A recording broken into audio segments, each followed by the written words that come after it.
Territoire d'info, Cyril Viguier.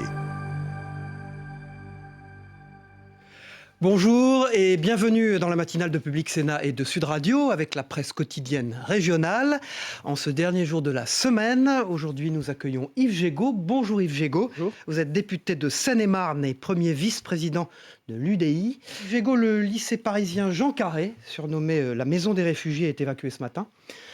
Faut-il faire la même chose à Calais ? Moi je suis un Européen, j'aimerais que l'Europe tape du poing sur la table et s'organise enfin pour gérer humainement cette crise des migrants.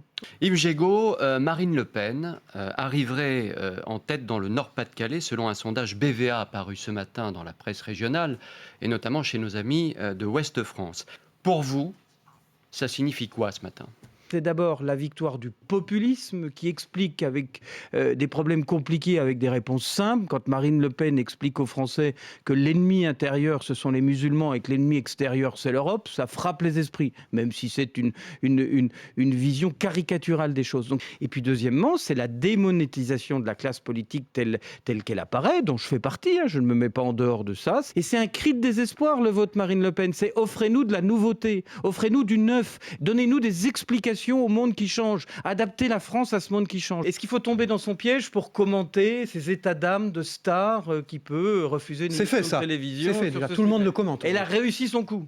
Je dénonce le fait que la chaîne de télévision de service public n'ait pas eu le courage de maintenir un débat sans elle et de permettre à ceux qui avaient des choses à dire sur Marine Le Pen de le faire. Je pense que le pays est en affaissement de l'autorité républicaine. En affaissement, carrément. En affaissement.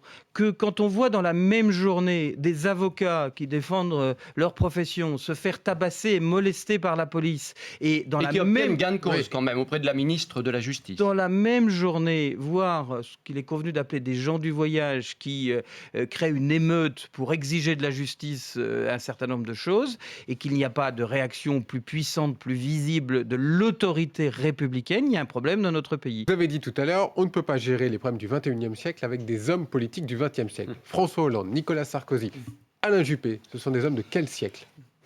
Moi, j'ai pris une décision, je soutiens Bruno Le Maire. Je souhaiterais qu'il soit le prochain président de la République. Si les Français qui nous écoutent, qui partagent les idées de l'opposition, ne se mobilisent pas pour que ce renouveau arrive aux affaires, eh bien oui, pour le coup, Marine Le Pen aura ses chances en 2017. Il y a bientôt la COP21. On apprend dans le journal Le Parisien que les hommes politiques essayent quelques petits gestes pour sauver la planète à leur hauteur. Marisol Touraine fait ses courses avec un cabas. Bruno Le Maire, que vous soutenez, ne laisse pas couler l'eau quand il se brosse les dents. Et vous ? Et moi, j'ai des poules. Et j'utilise mes déchets de table pour nourrir mes poules. Vous voyez, c'est tout simple.